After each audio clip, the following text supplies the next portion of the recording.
The Black Hawk helicopter sliced through the night sky over Afghanistan at 8,000 feet. Moonlight glinted off the Hindu Kush mountains below, turning the jagged peaks into silver teeth against the darkness. Staff Sergeant Alexandra Alex Hayes sat near the open door, scanning the terrain through night vision goggles.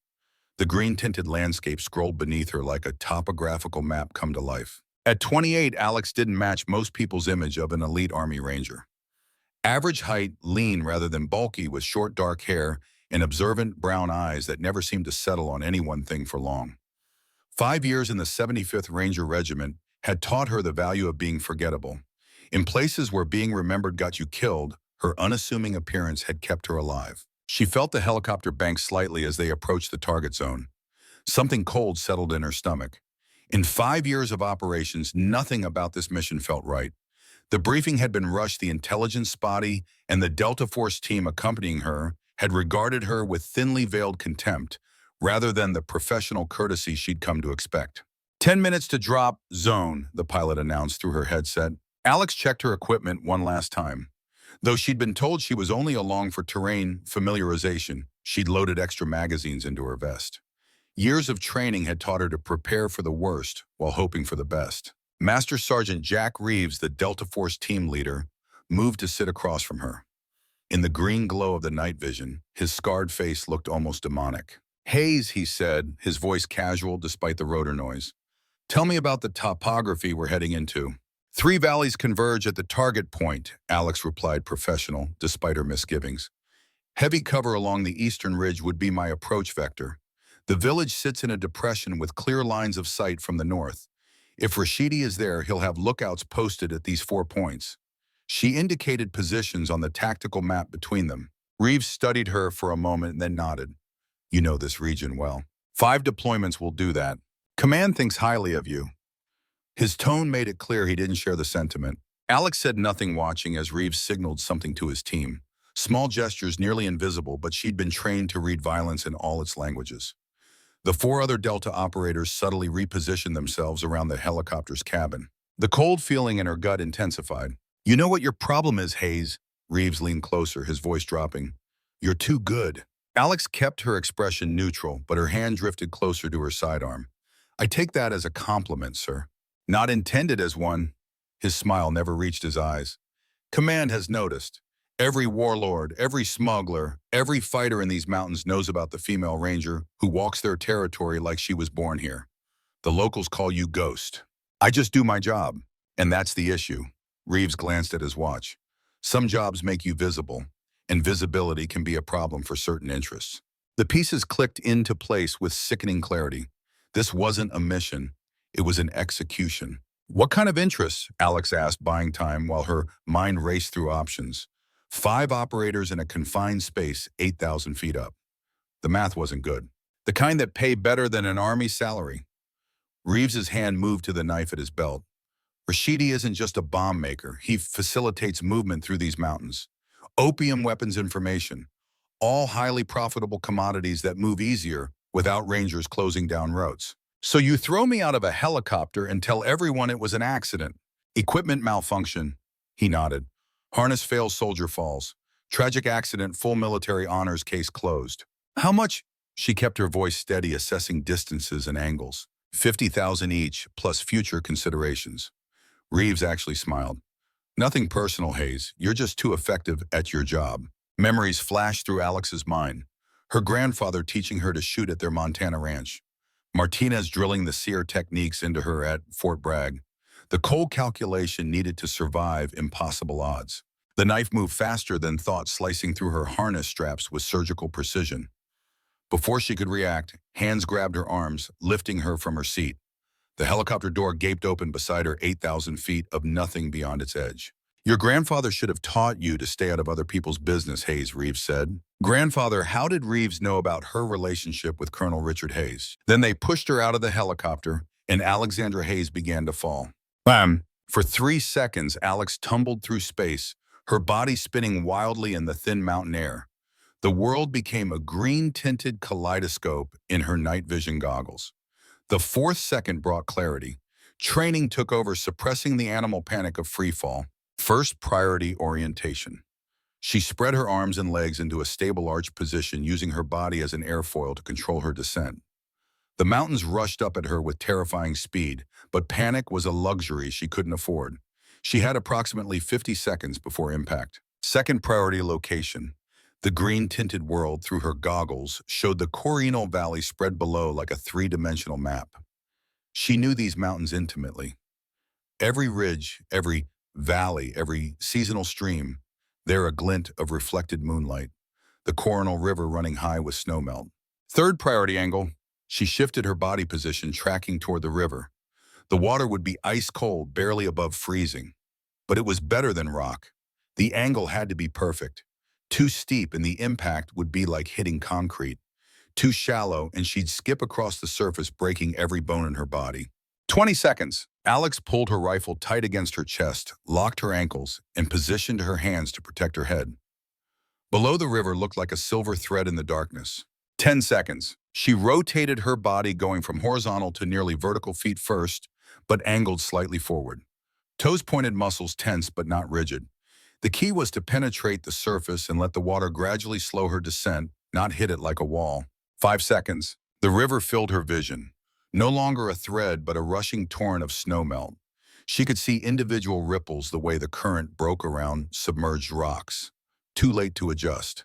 Too late for anything but commitment. 1 second, she took the deepest breath of her life. Impact. The world exploded into chaos and pain.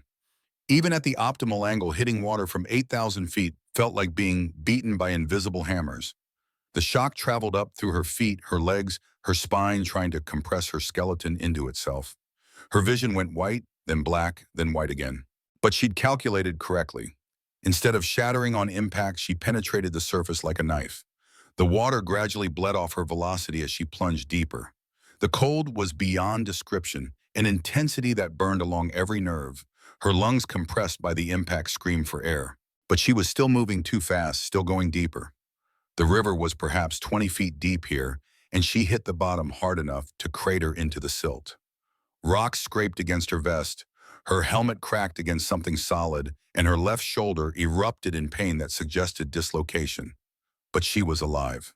Alex pushed off the bottom with legs that barely responded, kicking toward what she hoped was the surface. The current had already carried her downstream. The water so cold it was stealing her strength with every second. Her gear waterlogged and heavy tried to drag her back down. Her head broke the surface and she gasped, sucking in air that tasted like life itself. The current slammed her into a boulder, adding broken ribs to her growing list of injuries. But the impact also pushed her toward the shallows. She clawed at rocks, fingernails breaking, until she could drag herself partially onto a gravel bar. For 30 seconds, she just lay there, coughing up river water and blood. Every breath a symphony of pain. Her left shoulder was definitely dislocated, at least 2 ribs broken, and something in her right knee had torn during impact. But she was breathing. She was thinking. She was alive. Above, the Black Hawk's rotors were fading into the distance. They'd probably circle back to confirm the kill, but the river had carried her almost a quarter-mile downstream from the impact point.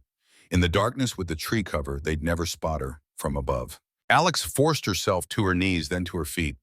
Standing took 3 attempts and left her vision graying at the edges. But adrenaline was a powerful drug, and pain was just information that could be processed and filed away. She needed to move. The temperature was dropping, her clothes were soaked, and hypothermia would kill her just as dead as the fall should have. She stumbled into the tree line, each a step agony, and found a cluster of boulders that formed a natural shelter. With her good arm, she pulled out her emergency kit, waterproofed, because years of experience had taught her that preparation meant assuming everything would go wrong.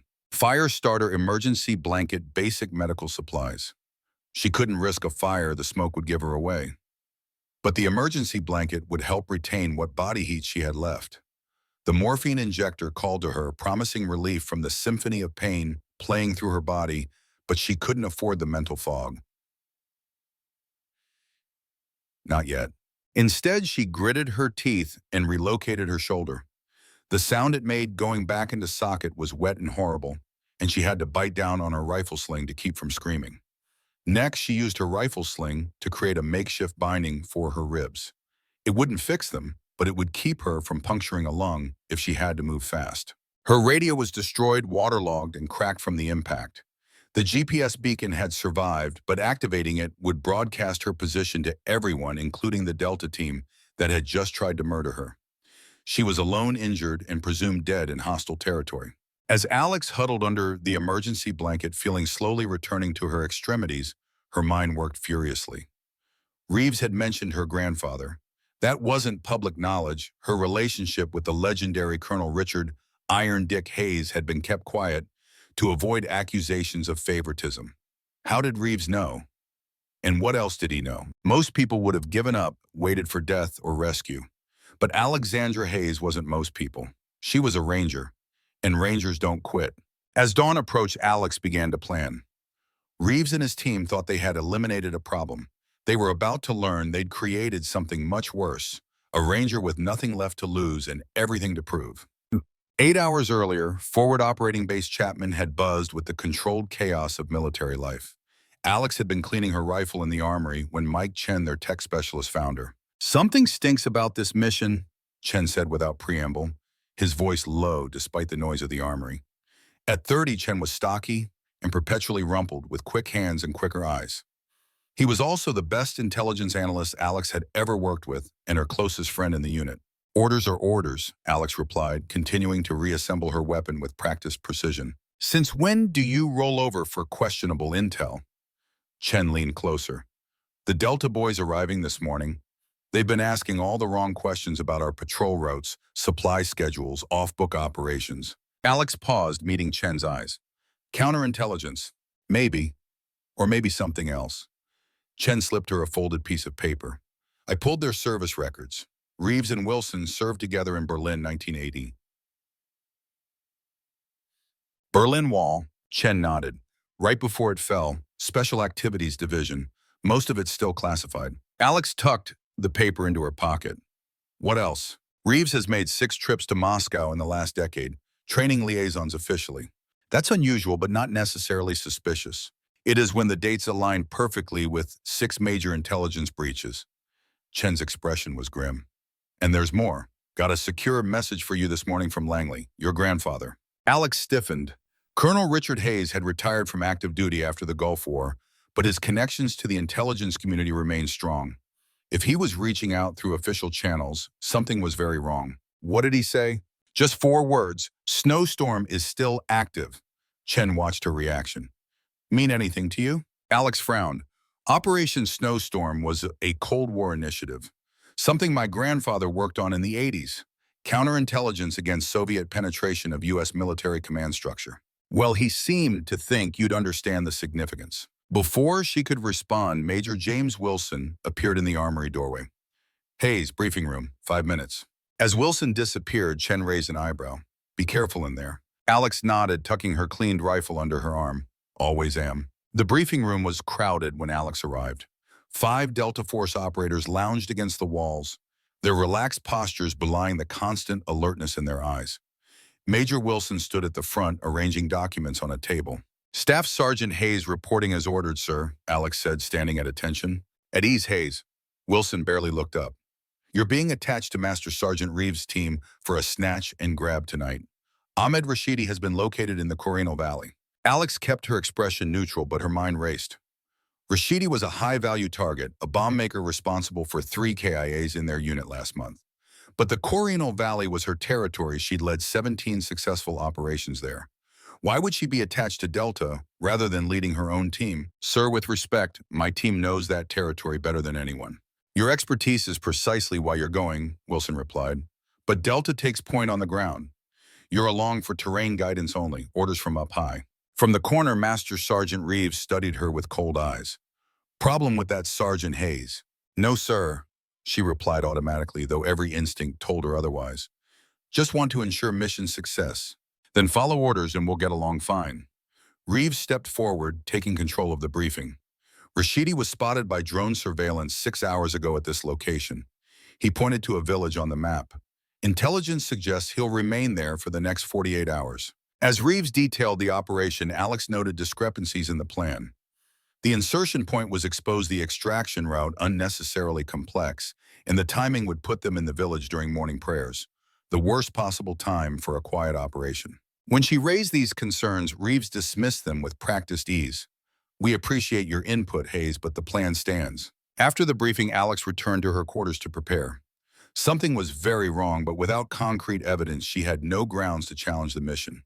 Instead, she did what Rangers always did. She prepared for the worst. From her personal gear, she extracted a small digital recorder and a backup GPS locator, both waterproofed and hardened against extreme conditions.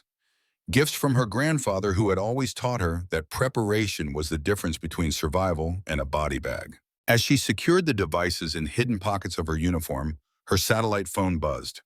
An encrypted text message appeared on the screen: "Beware wolves in sheep's clothing. The Cold War never ended. Call when secure." The message was signed with her grandfather's code name, Snowshoe. Alex tried to call back immediately, but the connection failed. She tried twice more before the mission alarm sounded, calling all personnel to the helipad. Time had run out. Nah. Daylight brought both blessing and curse.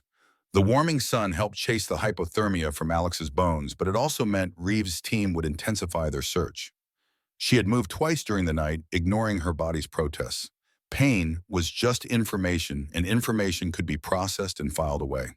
Her current position was a shallow cave, really just an overhang of rock, but it provided concealment and a good view of the valley below. Through her cracked but functional binoculars, she watched the Black Hawk return, circling the river like a vulture. It hovered near her impact point, and she could imagine the conversation inside. Confusion concerned the growing realization that they hadn't found a body. The helicopter landed on a flat section of riverbank. 5 figures emerged, spreading out in a search pattern. Even from a distance, she recognized Reeves' distinctive walk, predatory and confident. They were armed for war, not rescue, which confirmed her suspicions about their intentions. Alex watched them search, patient as stone. They were good. She'd give them that professional movement, overlapping fields of fire textbook, small unit tactics. But they were also arrogant, assuming they were hunting a corpse, not a survivor. One of them, Jenkins, she thought, stopped to drink from his canteen. A small thing, a human moment, but it meant he felt safe. That was their first mistake. She studied the terrain, plotting her next move. She needed intelligence supplies and a way to contact help. The nearest U.S. outpost was 30 miles away, impossible in her current condition. But she recalled something from a previous operation in this area. 3 months ago, her team had established a cache in these mountains, emergency supplies for long-range reconnaissance. If it hadn't been compromised, it would have everything she needed. But to reach it, she would have to evade Reeves' team and travel 10 miles through rugged terrain with broken ribs and a damaged knee. Not impossible, but close. First, though, she needed to send a message. Her rifle had survived the fall, protected by its case and her body. She'd field stripped and cleaned it during the night, working by touch in the darkness. Now she settled into a shooting position, using a fallen log as support for her injured shoulder. The range was extreme, nearly 800 meters, and with her injuries, she could maybe manage one good shot before the recoil became unbearable. But one shot could change everything. She lined up the shot, adjusting for wind elevation and the slight tremor in her hands from the cold and pain. The math was automatic, carved into her muscle memory by thousands of hours on the range. Breathe in, breathe out, find the natural pause between heartbeats. She didn't shoot any of the men. That would have been expected, obvious. Instead, she put a round through the helicopter's communications array. The high-powered rifle's report echoed across the valley like thunder. The antenna exploded in a shower of sparks and plastic, and 5 elite operators hit the dirt like their strings had been cut. The message was clear. "I'm alive. I can reach you. And this is your only warning." For 10 seconds, nothing moved except the river. Then Reeves's voice carried across the valley, amplified by the mountain acoustics. "Hayes, I know that's you." A pause. "Be smart about this. It's just business." Alex didn't respond, just watched through her scope as they scrambled for better cover. They'd gone from hunters to hunted in the space of a trigger pull, and the psychology of that reversal was more devastating than any bullet. She displaced immediately, moving through the pain to a new position. Rule 1 of sniper warfare: never fire twice from the same location. Her knee barely held her weight, and black spots danced at the edges of her vision, but she'd operated in worse condition. In Iraq, she'd completed a mission with shrapnel in her shoulder. In Kosovo, she'd walked 10 miles with a broken finger. Pain was temporary. Death was permanent. The Delta team was moving now, trying to flank her suspected position. Good tactics, but they were making another assumption: that she was trying to escape. They didn't understand that she wasn't running. She was hunting. Bam! Berlin, 1989. The wall was coming down and chaos reigned in the streets. Amid the celebration, a young Captain Richard Hayes moved silently through the crowd, his attention fixed on a nondescript apartment building 2 blocks from Checkpoint Charlie. Intelligence had confirmed it was a KGB safe house, and with the collapse of East German authority, it was being hastily evacuated. His orders were simple: observe and report. Do not engage, but when he saw a familiar face among the KGB officers supervising the evacuation, Hayes made a different decision. The man was Colonel Alexei Petrov, the architect of Operation Snowstorm, a decades-long infiltration of U.S. military and intelligence services by deep-cover Soviet agents. Hayes had been hunting Petrov for years. This might be his only chance. What happened next would remain classified for decades, but the outcome was clear. Hayes emerged with a gunshot wound to his leg and a briefcase full of Soviet files. Petrov disappeared, presumed dead in the confusion of the Berlin Wall's fall, and Operation Snowstorm was officially terminated, its agents either arrested or deemed neutralized. But Hayes had never believed it was truly over. Even as the Soviet Union collapsed, he maintained his vigilance, tracking patterns and anomalies that suggested sleeper agents remained active. For years, his concerns were dismissed as Cold War paranoia, until 2008, when intelligence intercepts began showing an alarming pattern of reactivated communication protocols from the snowstorm era. Now in 2009, as Colonel Richard Hayes sat in his secure office at Langley, staring at a computer screen filled with evidence that his worst fears were being realized, he knew his granddaughter had just been thrown into the middle of a war that had never truly ended. And he had no way to warn her. Wow. Alex moved through the forest with the patient stealth that had earned her the nickname Ghost. Despite her injuries, she maintained a steady pace, using the terrain to her advantage. The mountains had always been her ally, and today they offered concealment, water, and pathways known only to local shepherds and the rangers who had studied them. She estimated Reeves's team would spend hours searching the area around her shot before expanding their perimeter. That gave her a narrow window to reach the cache and formulate a plan. Every step sent jolts of pain in through her knee, and her ribs protested each labored breath. But she pushed onward, following game trails and stream beds that wouldn't show tracks. By midday, she'd covered 4 miles, painfully slow by her standards, but miraculous considering her injuries. She paused in a dense thicket to rest and reorient. Pulling out her map, she confirmed her position against landmarks. The cache was hidden in a cave system 6 miles northwest, marked on no official maps, but known to her team from previous operations. As she studied the map, a sound caught her attention: the soft click of a round being chambered. Alex froze, her hand inching toward her sidearm. "I would not do that, American." The voice came from behind her, speaking accented but clear English. "If I wished you dead, you would be dead already." Slowly, Alex turned her head. A man stood 10 feet away, an old Kalashnikov held casually in his hands. He was perhaps 50, with a weather-beaten face and the watchful eyes of someone who had survived decades in a war zone. "I am Fareed," he said. "You are the one they call Ghost." Alex said nothing, assessing threats and options. "Colonel Hayes said you would come this way if there was trouble." Fareed continued, lowering his weapon slightly. "He asked me to watch the caches." The mention of her grandfather's name changed everything. "You know my grandfather?" Fareed nodded. 3 months ago, he came to check the old Soviet bunkers, said Russian wolves were returning to Afghan mountains." He gestured toward her injuries. "These wolves found you, I think. Why should I trust you?" Fareed reached slowly into his pocket and withdrew a coin, a challenge coin from the First Gulf War, bearing the insignia of her grandfather's old unit. "He said to show you this, said it would make you remember Christmas in Montana when you were 10. The memory surfaced immediately, her grandfather teaching her to shoot his service pistol in the snow behind the ranch house. The same day he'd given her an identical coin and told her about trust and verification. It was a detail only family would know. "Okay," Alex said, relaxing slightly. "What else did he tell you?" "That if you came alone, you would need help." Fareed gestured for her to follow. "There is a better place to talk. Not safe here." Every instinct told Alex to be cautious, but her options were limited. She followed Fareed through a series of switchbacks and hidden passes until they reached a shepherd's hut nestled in a protected valley. Inside was basic but clean: a cot, a small stove, supplies. "Rest," Fareed said, indicating the cot. "I will watch." Alex didn't fully trust him yet, but her body demanded respite. She allowed herself 15 minutes of controlled rest, keeping her weapon close.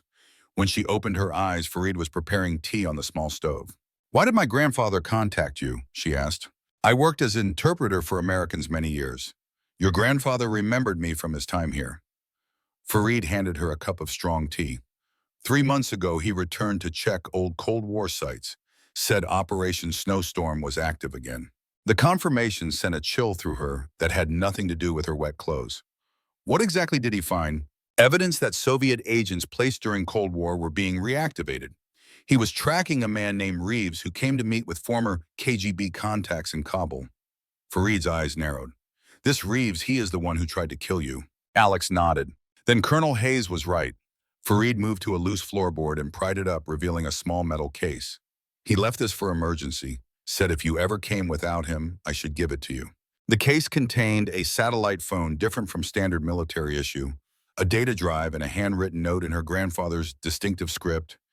"Alex, if you're reading this, they've made their move. Trust no one in the chain of command. Wilson is compromised. Use secure protocol. Oscar 7 to contact Chen. The Cold War never ended, it just went underground. Stay alive, I'll find you." Alex activated the satellite phone, but instead of connecting it, displayed a message. "Network compromised. Use data protocols only." "My grandfather's in trouble," she murmured. He knew this was coming. "There is more," Fareed said quietly. 2 days ago, American helicopter landed at old Soviet bunker 20 kilometers north. I watched from distance, see men unloading equipment. One was wearing Delta Force clothing. "Reeves," Alex said with certainty. "What kind of equipment?" "Communications gear, weapons, and one large container, very heavy with Russian markings." Alex's military intelligence training kicked in, connecting dots. A Delta Force team compromised by Russian intelligence. A secret bunker. Equipment with Russian markings. An Operation Snowstorm, a Cold War program to infiltrate Soviet agents into the highest levels of U.S. military command. "I need to get to that bunker," she said. Fareed looked skeptical. "You can barely walk." "I don't have a choice." Alex stood fighting through the pain. "This is bigger than me. If Snowstorm is active again, it means sleeper agents embedded decades ago are being reactivated for something major." "What could they want after all these years?" Fareed asked. "The Cold War might have officially ended, but Russia never stopped playing the game." Alex checked her weapons. "My grandfather always said the most dangerous time isn't when tensions are high, but when everyone thinks the danger has passed." She turned to Fareed.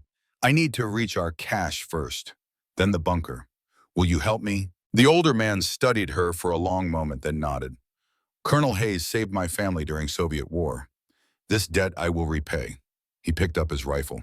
"But first we must do something about your injuries. Cannot fight Russians with broken body." For the next hour, Fareed applied traditional healing techniques to Alex's injuries. Poultices for the bruising, tight bindings for her ribs, and a primitive but effective brace for her knee. The pain remained, but her mobility improved dramatically. As dusk approached, they prepared to move out. The cache was still 2 hours away at their current pace, and Reeves' team would be expanding their search perimeter. "They will expect you to run," Fareed observed as they gathered supplies. "I know," Alex replied, checking the satellite phone again. "That's why we're going to do the opposite." In Langley, Virginia, Colonel Richard Hayes fought his own battle. For 24 hours, he had been attempting to convince CIA leadership that a critical national security threat was unfolding in Afghanistan. But without concrete evidence, his warnings were received as the paranoia of an aging Cold Warrior. "With respect, Colonel," the deputy director said, "we can't divert resources based on a hunch. The Cold War is over."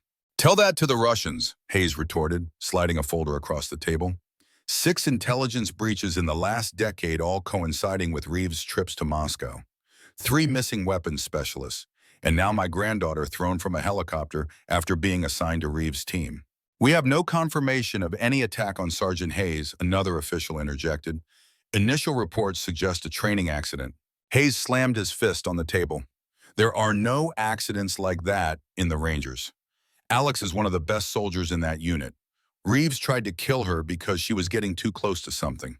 Or perhaps," the deputy director said carefully, "your family connection is clouding your judgment." Hayes stared at the room full of younger men and women, none of whom had served during the Cold War, none who understood the patient, decades-long strategy the Soviets had employed. "Operation Snowstorm wasn't just about placing agents," he said quietly. "It was about playing the long game. Sleepers who would integrate completely rise through the ranks, establish themselves beyond suspicion. Then when everyone believed the threat was gone, they would activate. And you believe Reeves is one of these sleepers? The skepticism was palpable. I believe he's their handler, Hayes replied, brought in from the cold to activate the network for some specific purpose. What I can't figure out is the target. He spread photographs across the table. These were taken at a former Soviet bunker complex in Afghanistan 3 days ago. Whatever they're planning, it's happening there. The deputy director studied the images. And you believe your granddaughter is now headed there. I know her, Hayes said with absolute certainty. If she survived the fall, that's exactly where she'll go. A long silence filled the room. Finally, the deputy director sighed. I can give you 8 hours to present actionable intelligence. After that, if there's nothing concrete, we close the file. 8 hours isn't enough. It's all you get, Colonel. Use it wisely. As the meeting disbanded, Hayes checked his secure phone for the 1,000th time. Still no contact from Alex or the emergency protocols he'd established. Either she hadn't survived, or she was in deeper trouble than even he had anticipated. Either way, the clock was ticking. Night had fallen by the time Alex and Fareed reached the cache. Hidden in a narrow cave behind a seasonal waterfall, it contained everything she'd hoped for: weapons, ammunition, medical supplies, and most importantly, communications equipment. While Fareed stood guard, Alex activated the secure radio and transmitted a brief message on the emergency frequency. Snowshoe, this is Ghost. Position compromised. Snowstorm confirmed active. Investigating Soviet bunker complex grid coordinates to follow. Require extraction and containment team. She didn't expect an immediate response, but the acknowledgement light blinked almost instantly. Someone was monitoring the emergency channel. Whether friend or foe remained to be seen. We should move, Fareed urged. Your signal can be traced. Alex nodded, gathering the essential supplies. She replaced her sidearm with a fresh one from the cache, added a sniper rifle with night vision scope, and packed enough C4 explosive to create significant diversions if needed. As they prepared to depart, the radio crackled to life. Ghost, this is Watchman. Authentication code Sierra Tango 97. Alex froze. That was Chen's call sign and their unit's verification code. Authenticate Bravo Echo 41, she responded using the countersign. Authenticated, Chen's voice came through clearly. What's your status? Injured but mobile. Delta Force team attempted termination. Reeves is compromised, likely Russian asset. Wilson too. A pause. Understood. Be advised, base is compromised. Multiple security protocols breached. Your grandfather has been attempting contact through Langley. Suspected snowstorm activation across multiple sites. What's the objective? Alex asked. Unknown, but timing is suspicious. NATO command conference in Kabul tomorrow. Every senior military leader in theater will be present. The pieces clicked together in Alex's mind. They're planning something big, possibly an attack on NATO leadership. Can you confirm? Working on it. Soviet bunker complex at Grid 45 Alpha 72. Reeves has been operating there. I'm en route to investigate. Negative, Ghost. Your extraction is priority. Rendezvous at. The transmission cut off, abruptly replaced by static. Alex tried several frequencies, but the signal was gone. They're jamming us, she said grimly, shutting down the radio, which means they know approximately where we are. Fareed peered out of the cave entrance. Helicopters, 3 kilometers east and approaching. Alex made a quick decision. Change of plans. We go directly to the bunker now. They will be expecting that, Fareed warned. I'm counting on it. Alex checked her weapons one final time. But they won't be expecting what I bring with me. As they slipped out of the cave into the darkness, the sound of helicopter rotors grew louder. Reeves was bringing in reinforcements, escalating the hunt. But the night belonged to Alex, and these mountains had been her hunting ground for years. The game was changing. She was no longer just trying to survive. She was going to war against an enemy who had remained hidden for decades. An enemy her grandfather had warned her about since childhood. The Cold War had never truly ended, and now Alexandra Hayes found herself on its front line.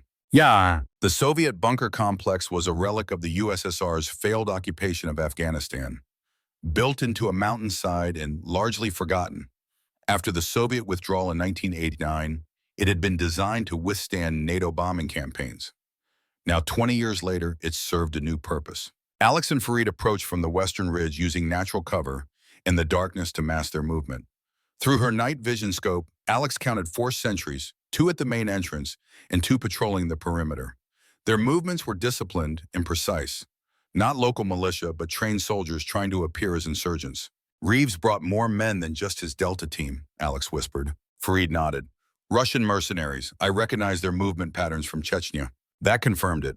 Whatever Operation Snowstorm had evolved into it involved direct Russian military assets on the ground in Afghanistan.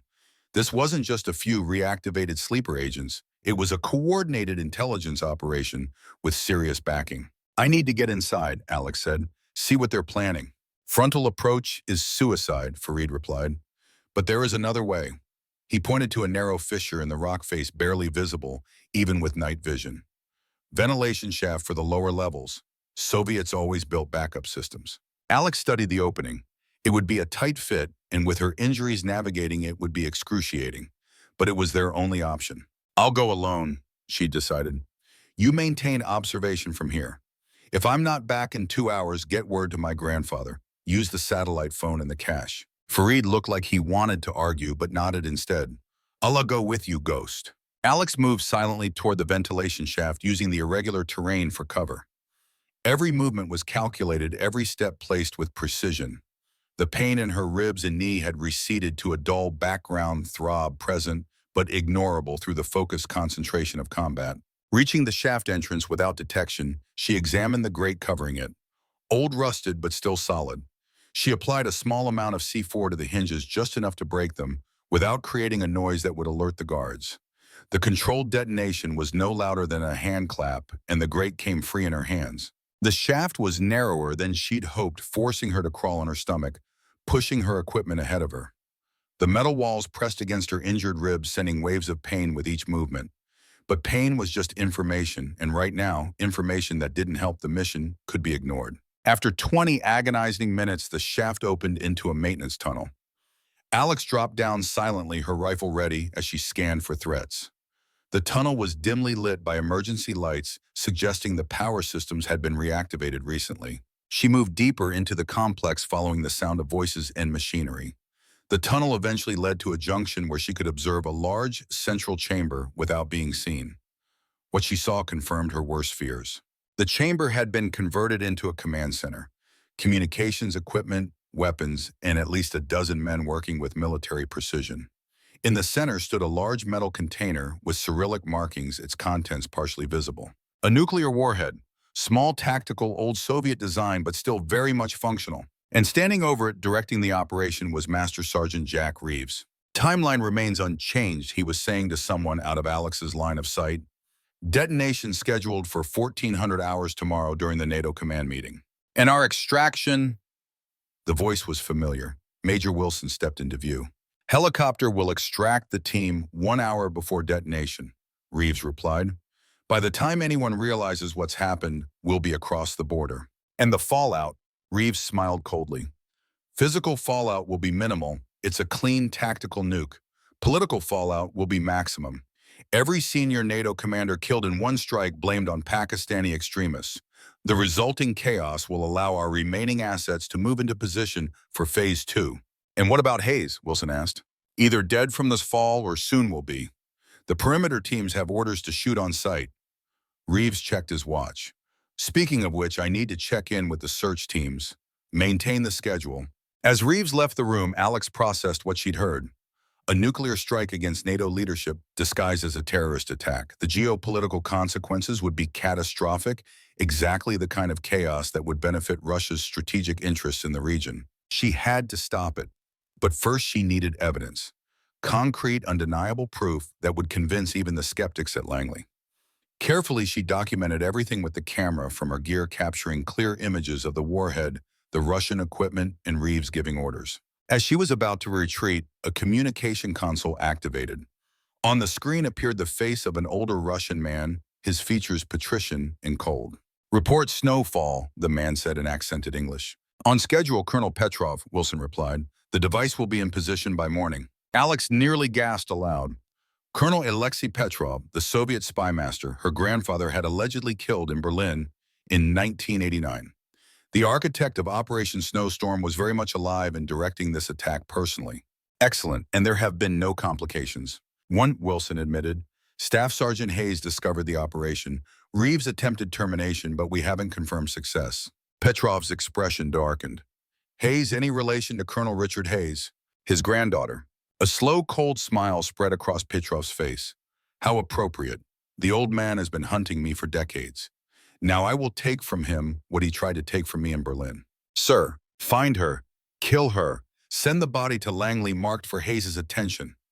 Petrov's eyes glittered with malice. Let him know that Snowstorm wasn't just defeated that night in Berlin, it was merely hibernating. The communication ended, and Wilson turned away from the console. Alex retreated silently, her mind racing. The stakes had just risen exponentially. This wasn't just a rogue operation, it was a decades-long vendetta with her grandfather at its center and thousands of innocent lives in the balance. She had to warn them. But as she turned to make her way back to the ventilation shaft, she found her path blocked by a familiar figure. I'm impressed, Hayes, Jack Reeves said softly, his sidearm aimed squarely at her chest. Not many people could survive a fall from 8,000 feet. Fewer still would have the guts to come straight to us afterward. He smiled thinly. Your grandfather would be proud, before we kill him too. Alex kept her expression neutral, calculating angles and options. The Cold War's been over for 20 years, Reeves. What's Russia possibly gained from this? You Americans think so small, Reeves replied. This isn't about Russia versus America anymore. It's about power, who wields it, who deserves it. He gestured with his weapon. Move. The colonel will want to speak with you before the end. As Reeves marched her toward the main chamber, Alex knew her time had run out. Whatever happened next would determine not just her fate, but potentially the course of international relations for decades to come. The Cold War had returned from the grave, and Alexandra Hayes found herself at its heart. Alex stared into the cold eyes of Jack Reeves, maintaining the impassive expression that had become second nature during years of covert operations. Despite the gun aimed at her chest, she cataloged her surroundings, calculating angles, distances, and potential weapons. A soldier's mind never stopped working, even when death seemed certain. You won't get away with this, she said, the words sounding hollow even to her own ears. Reeves chuckled. That line works better in movies, Hayes. He gestured with his weapon. Move. Colonel Petrov is eager to meet Colonel Hayes' granddaughter. As they walked through the concrete quarters of the Soviet bunker, Alex's mind flashed back to a frozen training ground in Alaska 5 years earlier. Instructor Martinez had been teaching the Sarah course section on capture scenarios. The moment of capture is not the end, Martinez had told them, his breath visible in the Arctic air. It's the beginning of a new mission. Your objectives change. Information gathering becomes primary. Survival becomes your operation. Never forget that your captors are now the targets of your surveillance. Now Alex applied those lessons with methodical precision. She noted the number of personnel, the layout of the complex, the security protocols. Most importantly, she memorized the location of the nuclear device. If she escaped, or if extraction came, that information would be crucial. They entered the main chamber where Wilson and 3 armed men stood around the tactical nuclear weapon. Its casing had been opened, revealing a complex array of components. Alex recognized the design from her nuclear counterproliferation training, an RA-115 suitcase nuke developed by the Soviets in the 1970s for covert deployment by special forces. Small enough to be transported by one person, powerful enough to destroy several city blocks. Sergeant Hayes, Wilson acknowledged, his expression betraying nothing.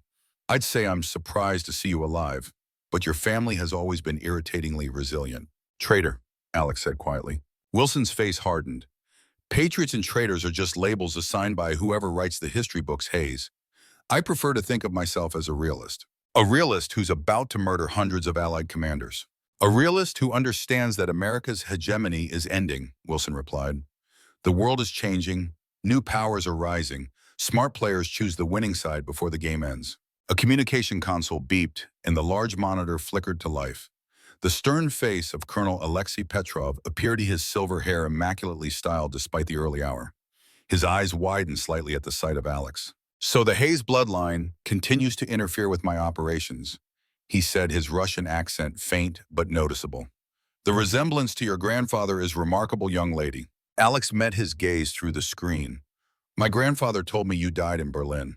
A reasonable assumption given the circumstances. Petrov's smile never reached his eyes. Your grandfather and I played a long game across many countries during the Cold War. He wounded me that night in Berlin, But as you Americans say, reports of my death were greatly exaggerated. And now you're planning a nuclear attack on NATO leadership, Alex said. That's not espionage, Colonel. That's an act of war. A necessary correction to the geopolitical balance, Petrov replied. When the Soviet Union fell, the Americans declared victory instead of partnership. Now Russia rebuilds its strength and the world must adjust to new realities. Alex studied him carefully. This isn't sanctioned by the Russian government, is it? This is your operation, your vendetta. A flicker of annoyance crossed Petrov's face. Perceptive, like your grandfather. The official channels in Moscow have grown too cautious, too concerned with international opinion. But there are many in the power structure who understand that bold action is sometimes required. When this operation succeeds, those voices will become the majority. And if it fails, then I remain a ghost as I have been for 20 years. Petrov leaned closer to the camera. But it will not fail, not this time. He turned his attention to Reeves. Secure her for interrogation, find out what her grandfather knows, then eliminate her. The timeline remains unchanged. The screen went black. Reeves nodded to two of his men. Take her to the holding cell. Use whatever means necessary to extract information about Colonel Hayes' knowledge of our operation. As the guards moved toward her, Alex made her decision. Despite her injuries, despite the overwhelming odds, she couldn't allow herself to be taken. Once they had her secured, her chances of stopping the plot would vanish. Better to die fighting than to be tortured and executed after revealing information that could endanger her grandfather. The first guard reached for her arm. Alex moved. Years of combat training took over her body, responding with practiced precision despite her injuries. She trapped the guard's extended arm, using his momentum to pull him off balance, while simultaneously driving her knee into his solar plexus. As he doubled over, she wrenched his sidearm free and fired a single shot at the main breaker panel on the wall. The bunker plunged into darkness. Emergency lights kicked on seconds later, casting the room in a dim red glow. By then, Alex was already moving. She fired twice more, one shot striking the second guard in the leg, the other forcing Reeves and Wilson to dive for cover. In the confusion, she bolted for the exit corridor. Pain lanced through her injured knee with every step, but adrenaline carried her forward. Behind her, Reeves shouted orders and the sound of booted feet echoed through the concrete passages. Alex rounded a corner and nearly collided with two more guards rushing toward the commotion. Without hesitation, she dropped to one knee, fired twice, and was moving again before they hit the floor. The stolen handgun held two more rounds, not enough to fight her way out. She needed a force multiplier. Remembering the layout from her earlier infiltration, Alex headed for what had appeared to be a storage area. If this facility had been reactivated for military operations, it would contain, a weapons locker, locked, but the aging Soviet padlock was no match for a point-blank gunshot. Inside, she found what she needed: grenades, a Kalashnikov rifle, and most importantly, more C4 explosive. The pursuing footsteps grew louder.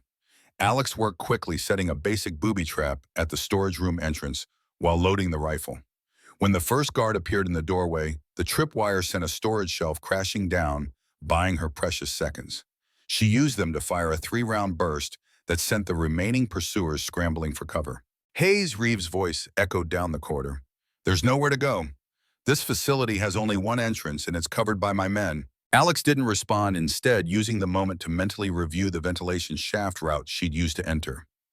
If she could reach it, she might escape, but they would simply proceed with the nuclear plot. Thousands would die. The mission took priority over her survival. She had to neutralize the nuclear device. That meant fighting her way back to the main chamber through at least a dozen armed hostiles with limited ammunition and a body already pushed to its breaking point. The odds were beyond terrible. Alex smiled grimly in the darkness. Rangers specialized in terrible odds. She prepared for her one-woman assault, distributing the C4 charges in her pockets and creating a makeshift bandolier of grenades. The pain in her ribs and knee had receded to background noise, adrenaline, and training, creating a combat clarity that transcended physical limitations. As she checked the Kalashnikov's action, a faint sound from above caught her attention. Boots on metal, the ventilation shaft. Alex raised the rifle toward the ceiling vent, finger tightening on the trigger. The grate popped free, and Farid's weathered face appeared. Americans, he whispered, shaking his head. Always making too much noise. Relief flooded through Alex. I thought I told you to stay put. And I thought Rangers were supposed to be intelligent, Farid replied. Come. Your distraction has drawn them to the main entrance. We can escape through the shaft. I can't leave, Alex said. They have a nuclear weapon targeted at the NATO conference tomorrow. If I don't stop it, thousands die. Fareed's expression grew solemn. Then we stop it together. He dropped down into the room with surprising agility for his age, but not by committing suicide against superior numbers. From his pack, he produced a satellite radio. First, we call for help. Comms are likely jammed, Alex said. Not this frequency. Fareed handed her the radio. Your grandfather established emergency protocol with old Soviet-era channel. Said Russian arrogance would keep them from monitoring their own obsolete systems. Alex activated the radio and was rewarded with an immediate connection tone. She quickly transmitted their situation and location, including the details of the nuclear threat and the NATO conference target. Message received, Ghost, came the response. Extraction and assault team en route, ETA 3 hours. Can you maintain position? 3 hours. The NATO conference began in 5, cutting it too close. Negative, she replied. Target is prepped for transport to attack site. Must neutralize before extraction. A pause. Understood. Proceed with extreme caution. Backup coming as fast as possible. Alex lowered the radio. 3 hours is too long. We need to act now. Fareed nodded, checking his own ancient but well-maintained Kalashnikov. What is your plan? Alex considered their options. A frontal assault would fail.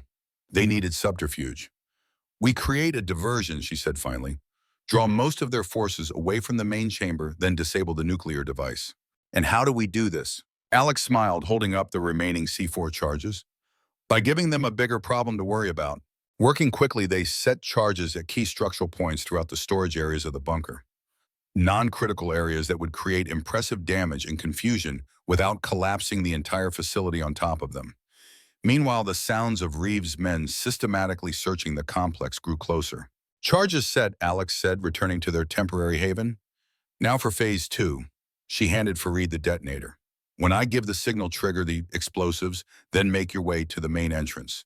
There's a ridgeline 300 meters east with good cover. If I don't meet you there in 30 minutes, get to the extraction point without me. Fareed frowned. And what will you be doing? Creating a second diversion. Alex checked her rifle one last time. You intend to be captured, Fareed said, understanding dawning on his weathered face. Momentarily, Alex corrected. When the charges blow, their attention will divide between the explosions and securing their prisoner. In that confusion, I'll neutralize the weapon. A risky plan. Got a better one. Fareed considered for a moment, then reached into his pack and withdrew a small, worn leather pouch. From it, he produced a glass vial containing a dark liquid. For emergencies, he said, offering it to Alex. Opium tincture, very strong, will not stop pain but will give strength for 1 hour. After that, he shrugged. Body pays the price. Alex took the vial hesitantly. Her training strictly prohibited performance-enhancing drugs, but this wasn't a training scenario. This was survival against impossible odds with thousands of lives in the balance. If discovered, swallow quickly, Fareed advised. Russians fear poison greatly. Alex nodded and concealed the vial in a hidden pocket of her combat vest. Time to move, she whispered. Remember 30 minutes, then go whether I'm there or not. Before Fareed could respond, Alex stepped into the corridor and fired a burst from her Kalashnikov into the ceiling. The sound echoed through the concrete passageways like thunder. Reeves, she shouted, let's talk terms. The response was immediate, running footsteps, shouted orders, the metallic sounds of weapons being readied. Alex waited, rifle lowered, but ready as Reeves himself appeared at the far end of the corridor, flanked by 4 armed men. There are no terms, Hayes, he called, only surrender or death. I choose option 3, Alex replied. You let me walk out of here and I don't trigger the C4 I've placed throughout this bunker. Reeves' expression remained impassive, but she noted the subtle tightening around his eyes. You're bluffing. Rangers lead the way, Reeves. Sometimes that means leading straight into hell. Alex allowed herself a cold smile. Want to find out if I'm bluffing? Test me. Reeves studied her for a long moment, then made a subtle hand gesture. His men lowered their weapons slightly. Perhaps we can accommodate each other, he said smoothly. You clearly want to live. I need certain assurances about your grandfather's knowledge of our operation. Bring Wilson, Alex demanded. He's the ranking American officer. I'll only negotiate with him. Reeves hesitated, then nodded to one of his men. Minutes later, Wilson appeared, his expression carefully neutral. You're only prolonging the inevitable, Hayes, Wilson said. Maybe, Alex agreed, but I've already transmitted everything I know to Langley. The NATO conference is being relocated as we speak. Your target no longer exists. The momentary flash of alarm on Wilson's face told her the bluff had worked. You're lying, Reeves said, but doubt had crept into his voice. Am I? Alex shrugged, then winced theatrically as the movement aggravated her ribs. Check your intel. See if the conference is proceeding as scheduled. Reeves barked an order in Russian, sending one of his men running toward the command center. Now was the moment of maximum distraction. Alex shifted her weight subtly, preparing to move. Drop the weapon, Hayes, Wilson ordered. Maybe we can work something out. Like you worked something out with Petrov. Alex kept her tone conversational, but allowed genuine disgust to show. What happened to you, Wilson? When did you decide America wasn't worth your loyalty? Wilson's face hardened. Loyalty, the system chews up soldiers and spits them out, Hayes. I gave 20 years to an organization that planned to discard me with nothing to show for it. Petrov offered opportunity. Opportunity to become a mass murderer. Opportunity to reshape the board, Wilson corrected. After tomorrow, the power balance shifts. Russia gains influence, NATO fragments, and those of us who facilitated the change are rewarded accordingly. Patriots and traitors, Alex said quietly, echoing his earlier words. History will remember which one you chose. Behind them, shouting erupted from the direction of the command center. The distraction was working. Alex caught Farid's eye from his hidden position and gave an almost imperceptible nod. Enough talk, Reeves snapped, raising his weapon. Drop the rifle now, or the world exploded. Farid had triggered the C4 charges, and the concussion wave rocked the bunker. Lights flickered, dust and concrete fragments rained from the ceiling, and for one crucial moment, everyone's attention shifted toward the source of the explosion. Everyone except Alex. She was already moving, diving forward as she brought the Kalashnikov up in a practice motion. Two quick bursts caught the nearest guards, dropping them before they could react. Wilson scrambled for cover, drawing his sidearm. Reeves was faster, returning fire with mechanical precision. A round grazed Alex's arm, spinning her against the wall. Pain flared, but she rolled with the impact, coming up in a crouch behind a fallen chunk of concrete. The bunker's emergency systems activated, klaxons wailing, as red warning lights bathed the corridor in a bloody glow. Through the swirling dust and confusion, Alex saw her opening a clear path to the command center, where the nuclear device waited. She fired her remaining ammunition in a suppressing burst, then sprinted toward her objective, ignoring the white-hot agony in her knee. Behind her, Reeves shouted orders, organizing his forces amid the chaos. She had perhaps 2 minutes before they regrouped. The command center was in disarray when she reached it. The explosions had knocked out primary power, and technicians scrambled to secure equipment. The nuclear device sat on its preparation table momentarily unattended as personnel responded to the crisis. Alex moved decisively to the weapon, her mind recalling her nuclear counter-proliferation training. RA-115 devices had fail-safes, but they were designed to prevent accidental detonation, not deliberate sabotage. The firing mechanism was sophisticated, but the physics package itself was vulnerable if you knew where to strike. She located the access panel covering the core timing mechanism, the brain of the device. One good blow in the right spot would render it permanently inoperable without triggering a detonation. Alex raised the butt of her rifle, prepared to destroy the mechanism. Stop right there, Wilson's voice deadly calm. Alex froze, sensing the barrel of a gun pressed against the base of her skull. Step away from the weapon, Hayes, Wilson ordered. Slowly. Alex complied, mind racing through options, each worse than the last.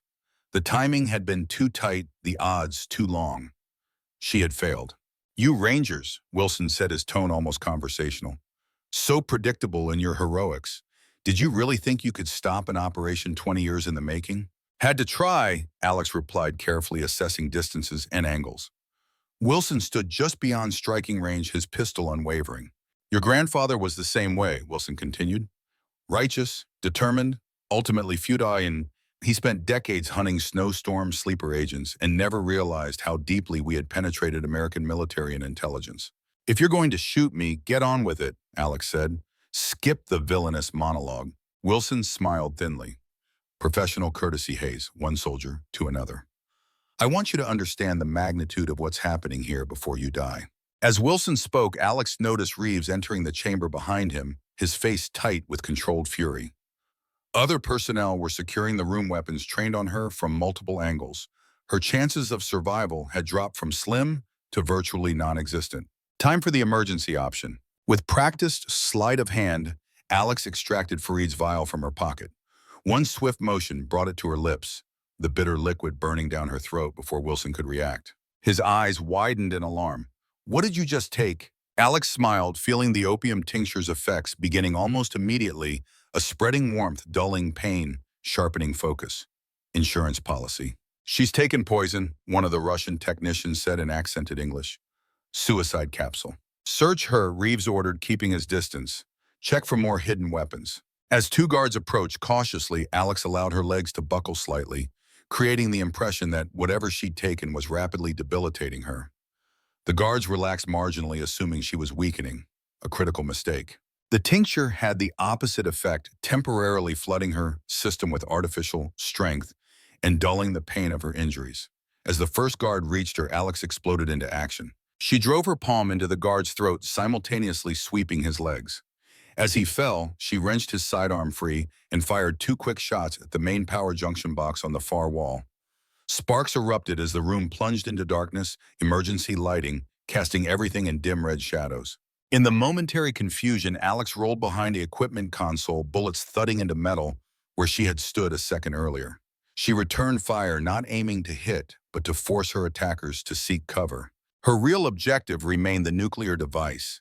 If she could just reach it, just have 10 uninterrupted seconds with it, she could render it harmless. Reeves seemed to realize her intention.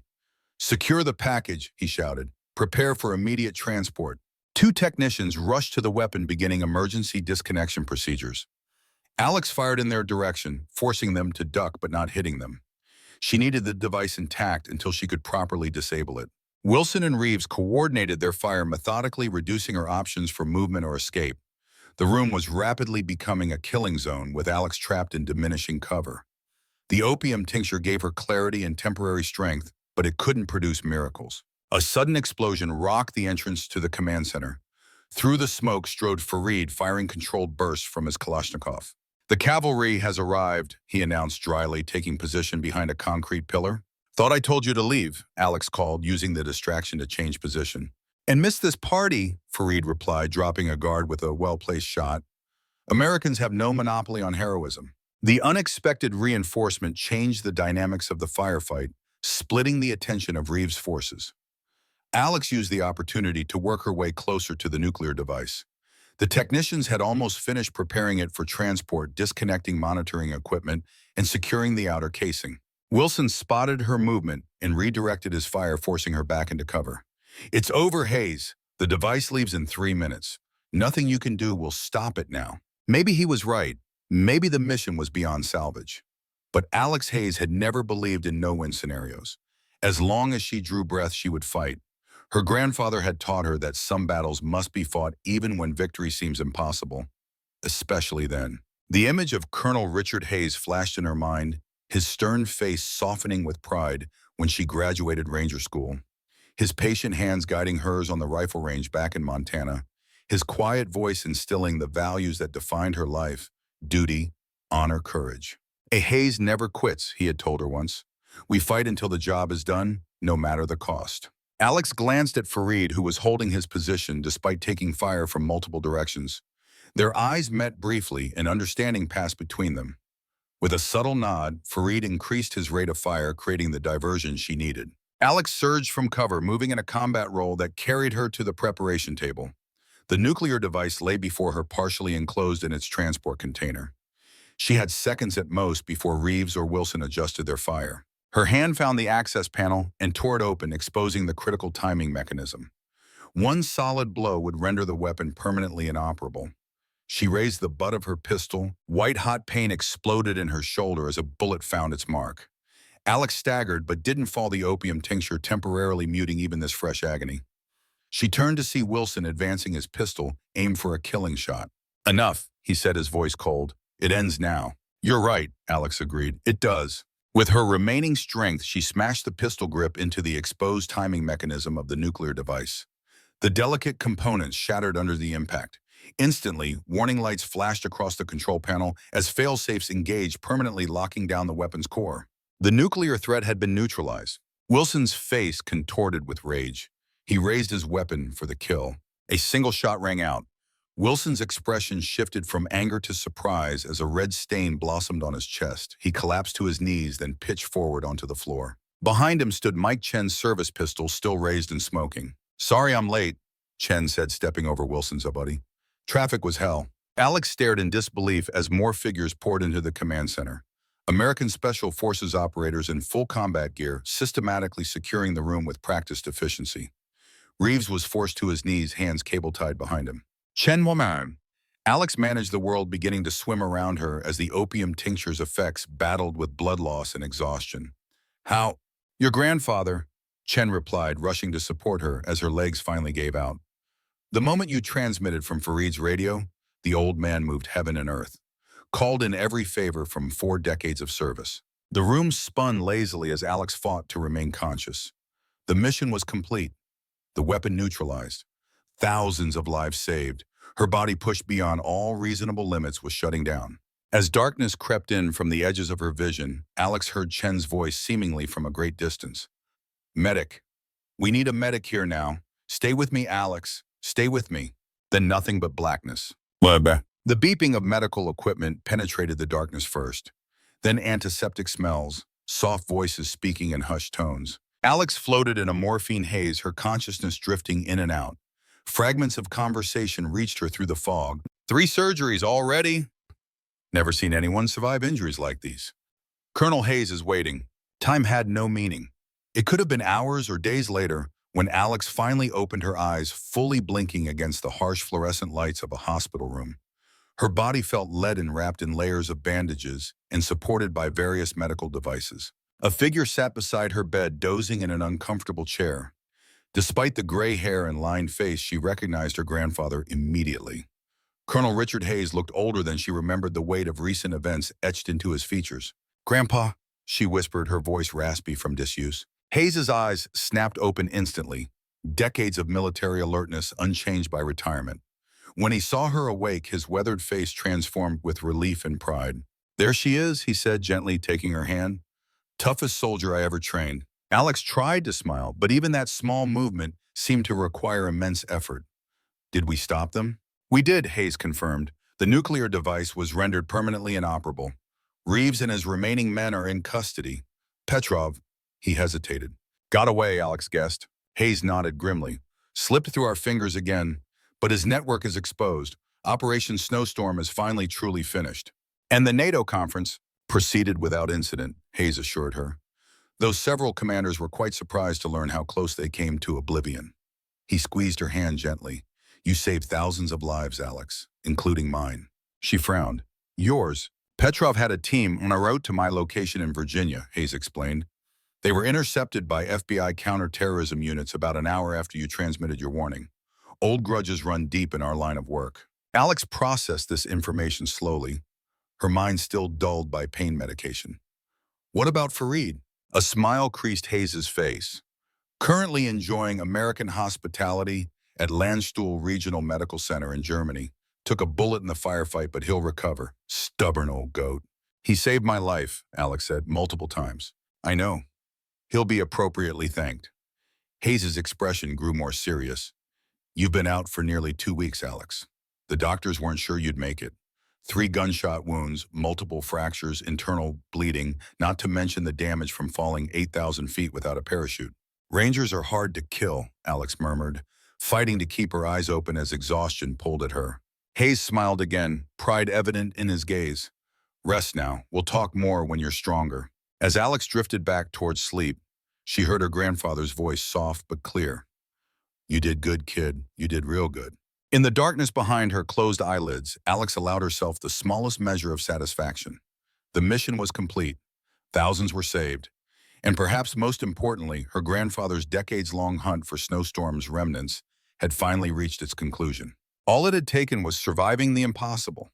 Twice. The Walter Reed National Military Medical Center in Bethesda, Maryland, housed the nation's wounded warriors with sterile efficiency. 3 weeks after the Afghanistan operation, Alex found herself in a private room surrounded by medical equipment in the quiet bustle of military medicine. Physical therapy had begun in earnest, a grueling regimen that tested even her formidable resolve.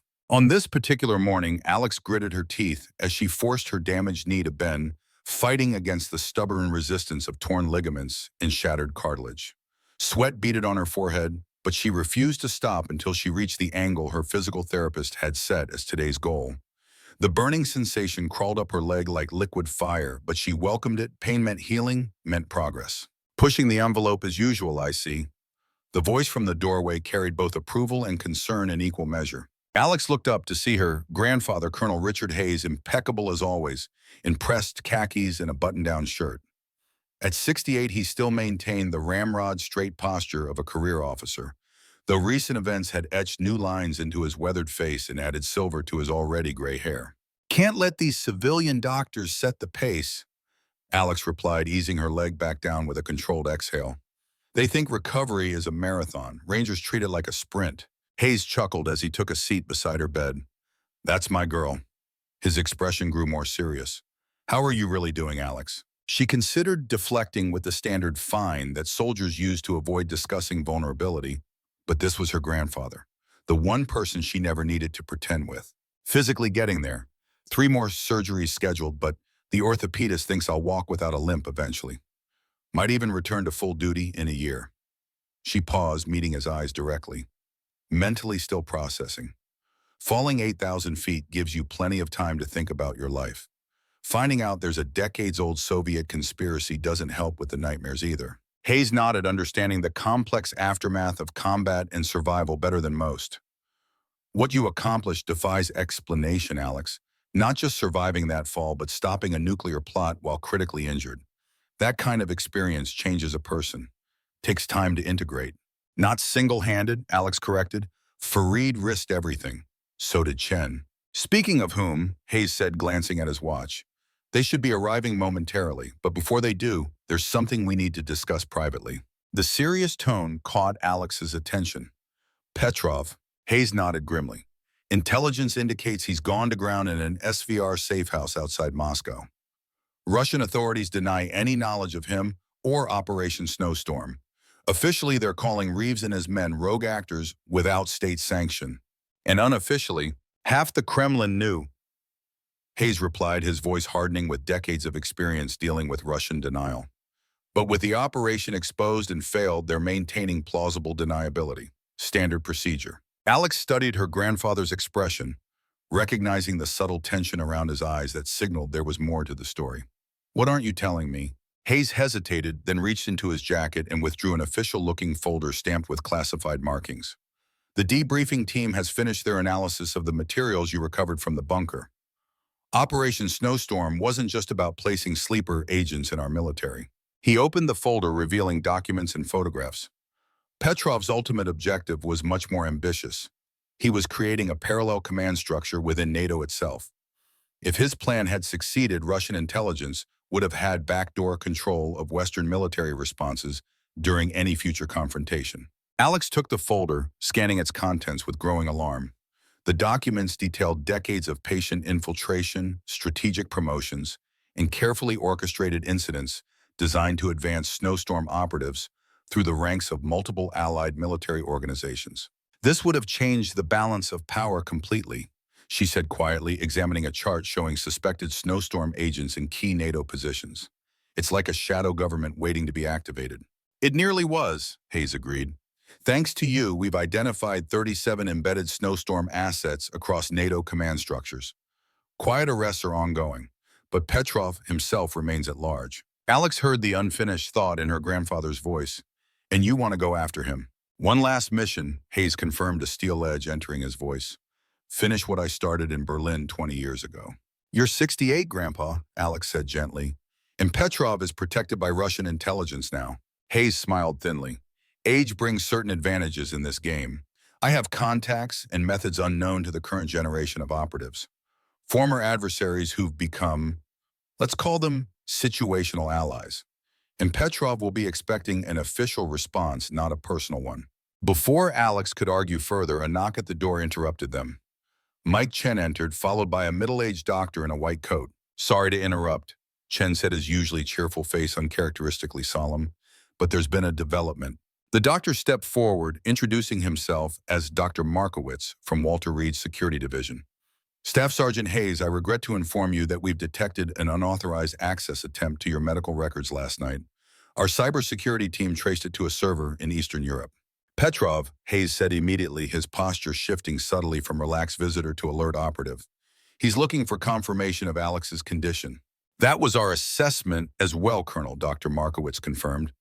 We've implemented additional security measures, but I'm afraid this means Sergeant Hayes may still be an active target. Alex absorbed this information with the focused calm that combat operations had instilled in her. So Petrov's not just hiding, he's still operational, and potentially planning countermeasures against those who foiled his operation. Chen added, his normally easygoing demeanor replaced by professional intensity. Including you. Hayes's expression hardened. We need to move her to a more secure location immediately. Already arranged, Dr. Markowitz said. A military transport is standing by to transfer Sergeant Hayes to a classified recovery facility. Only those with Yankee White clearance will know her location. As the doctor left to prepare the transfer, Chen moved closer to Alex's bedside. How are you holding up, Ghost? Been better, she admitted, allowing a small smile. Been worse too. Any word on Fareed? Recovering well at Landstuhl, Chen said, relief evident in his voice.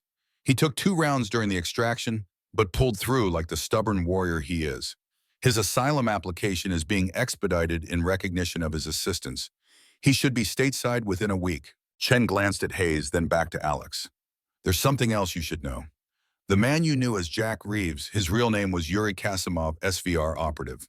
He'd been using Reeves' identity for 15 years after the real Reeves died in a classified operation in Chechnya. Alex felt a chill at how completely they'd all been deceived.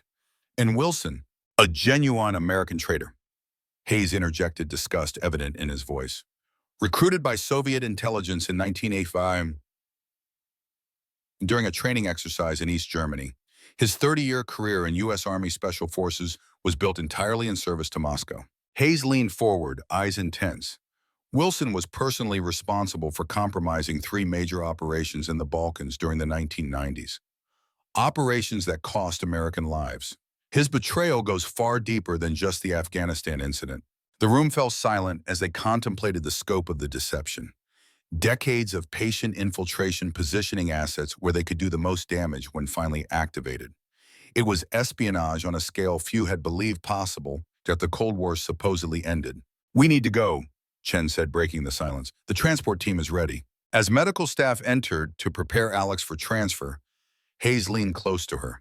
This isn't over, Alex. Petrov won't stop until he completes his mission or someone stops him permanently.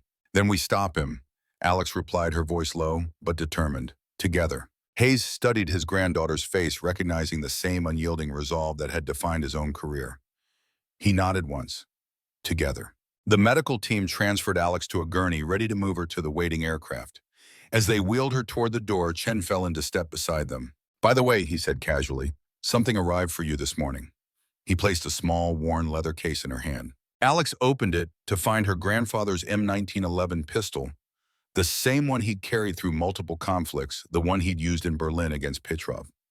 A note accompanied it, written in Hayes's precise handwriting. For the next chapter, some battles span generations. She closed the case, tucking it beneath her blanket as they moved through the hospital corridors. The weight of the weapon was reassuringly familiar, a tangible connection to her family's legacy of service and sacrifice. Whatever came next, she would be ready. Underrain. The classified recovery facility turned out to be a converted ranch house in western Montana, not far from the Hayes family property where Alex had spent summers growing up. The mountains provided natural security, supplemented by state-of-the-art surveillance systems, and a small detachment of Special Forces operators disguised as ranch hands. By the 2nd month of her recovery, Alex had progressed to walking with a cane. Her physical therapist, a former combat medic who understood the unique needs of wounded warriors, pushed her relentlessly.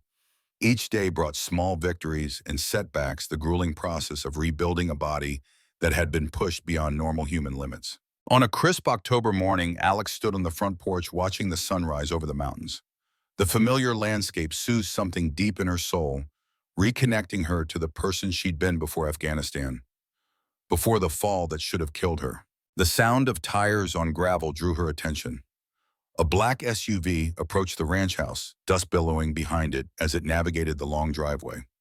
Alex tensed instinctively, her hand moving toward the M1911 she now carried constantly. The vehicle stopped, and three figures emerged. Alex relaxed when she recognized her grandfather, followed by Mike Chen, and to her surprise, Fareed walking with the assistance of a cane similar to her own. Reinforcements have arrived, Hayes announced as they approached the porch. Hope you've got coffee brewing. Alex embraced each of them in turn, lingering a moment longer with Fareed. Welcome to America, she said, though I suspect Montana wasn't what you imagined. Trees, mountains, armed men pretending to be farmers, Fareed replied with a wry smile. Reminds me of home only with better food and fewer Russian bombs. His weathered face showed new lines of pain, but his eyes retained their sharp intelligence. The doctors say I am healing well for an old man who took 2 bullets meant for someone else. Inside the ranch house, over strong coffee and a hearty breakfast, Hayes outlined the purpose of their visit. We've been authorized to create a specialized task force, he explained, spreading documents across the kitchen table. Designated Operation Cold Justice. Our mandate is to identify and neutralize remaining snowstorm assets that traditional intelligence methods might miss. And Petrov, Alex asked, cutting directly to the heart of the matter. Hayes' expression darkened. He remains a primary target, but Russian protection makes direct action problematic. We'll need to draw him out. Using what bait? Chen asked, though his tone suggested he already knew the answer. Hayes met Alex's eyes. Us. The Hayes family has been Petrov's obsession for 20 years. My interference in Berlin cost him everything, his standing in the KGB, his network, nearly his life. Now your interference in Afghanistan has destroyed his legacy project. You think he'll risk exposure to come after us personally? Alex said. Not a question. I'm counting on it, Hayes confirmed. But we need to be strategic. Petrov is old-school KGB trained in the arts of patience and indirection. He won't make a frontal assault. Unless we appear vulnerable, Fareed suggested demonstrating the strategic thinking that had helped him survive decades in a war zone. The wounded animal draws the predator. Hayes nodded approvingly. Precisely. We create a scenario where I appear isolated and accessible, a target too tempting to resist. Alex didn't like where this was heading. You're proposing to use yourself as bait. It's the logical play, Hayes replied without hesitation. I'm the primary object of his hatred. You and the others will provide overwatch and intervention capability. Assuming he takes the bait, Chen pointed out. Petrov has survived this long by being cautious. Hayes smiled thinly. That's where our ace comes in. He withdrew the flash drive from his pocket, placing it carefully on the table. This contains evidence linking Petrov directly to the unauthorized nuclear operation. If released, it would force Moscow to disavow him completely. No protection, no resources, no escape. Where did you get that? Alex asked, suspicion evident in her voice. I've maintained certain back-channel connections with old adversaries. Hayes said, his eyes revealing decades of secret operations and alliances. Former KGB officers who've grown disenchanted with the current regime. Men who see Petrov as a dangerous relic of the past rather than a patriot. Chen leaned forward, examining the flash drive. Even with compelling evidence, Moscow might still protect him. They've denied worse. Not this time, Hayes replied with quiet confidence. This drive also contains evidence of Petrov's private financial arrangements. Money diverted from official operations, personal accounts in Switzerland and the Caymans. The current leadership in Moscow forgives many sins, but stealing from the state isn't one of them. The group spent the remainder of the day developing their strategy, mapping contingencies, and worst-case scenarios. As the sun set over the mountains, Hayes outlined the final framework of their plan. Berlin, he said definitively. That's where it began, that's where it ends. The symbolism will appeal to Petrov's sense of historical narrative. And the operational details? Chen asked, always the pragmatist. I'll travel there openly next month for the 30th anniversary commemorations of the wall's fall. My presence will be publicized through appropriate channels. You three will establish positions around my expected movements, creating a protective web that appears to have gaps. Appears to have gaps, Alex repeated skeptically, assuming Petrov doesn't see through the deception. He'll see through it, Hayes acknowledged, but he'll still come. His hatred has had 20 years to fester. The opportunity to close that circle will prove irresistible, even knowing it might be a trap. And when he shows up, Fareed asked quietly, fingering the scarred handle of the knife he always carried, a remnant of his days fighting Soviet forces in the mountains of his homeland. Hayes' expression grew cold in a way Alex had rarely seen. We end this, permanently. As the others continued discussing tactical options, Alex excused herself and stepped outside. The Montana night surrounded her with familiar stars and mountain silhouettes. She breathed deeply, letting the clean air fill her lungs. Footsteps behind her announced her grandfather's presence. He stood beside her in comfortable silence for several minutes before speaking. "You disapprove of the plan," he said finally. "Not disapprove," Alex clarified. "Just concerned. You are making a lot of assumptions about how Petrov will react." "I've been playing chess with Alexei Petrov since before you were born," Hayes replied. "I know how he thinks, what drives him. Pride, historical significance, personal vendettas. He sees himself as a character in the great drama of history. And if you're wrong," Hayes turned to face her fully, "then I'm exposing myself to significant risk. But the alternative is waiting for him to strike on his terms, potentially causing more collateral damage, more innocent deaths." He placed a hand on her shoulder. "This is how it has to end, Alex. Petrov and I are the last players in a game that began decades ago. Neither of us can walk away while the other lives." Alex recognized the implacable resolve in her grandfather's voice, the same determination that had driven him through multiple wars, countless operations, and a lifetime of service to his country. There would be no dissuading him. "Then we do it right," she said finally. "No unnecessary risks, every contingency covered." Hayes smiled, squeezing her shoulder gently. "I wouldn't have it any other way." As they returned to the house, Alex felt a strange calm settling over her. The path ahead was dangerous, the stakes potentially lethal, but there was comfort in purpose. After weeks of recovery and rehabilitation of feeling sidelined and vulnerable, she was back in the fight. Back to what Rangers did best, leading the way into danger, no matter the personal cost. The game wasn't over. The final pieces were moving into position for a confrontation 3 decades in the making. And Alexander Hayes would be there when the reckoning came. Then, Berlin in November carried the weight of history in its very air. 30 years after the wall's fall, the reunified city had transformed itself from a divided Cold War symbol into a vibrant European capital. Yet traces of that divided past remained: architectural scars and memorial sites marking where East had once confronted West across a concrete barrier and an ideological chasm. Colonel Richard Hayes stood before a preserved section of the wall, his breath visible in the cold morning air. The official anniversary ceremonies wouldn't begin until tomorrow, but he had wanted time alone at this particular spot where Checkpoint Charlie had once controlled the flow of humanity between 2 hostile worlds. "You always did have a sense of the dramatic, Richard."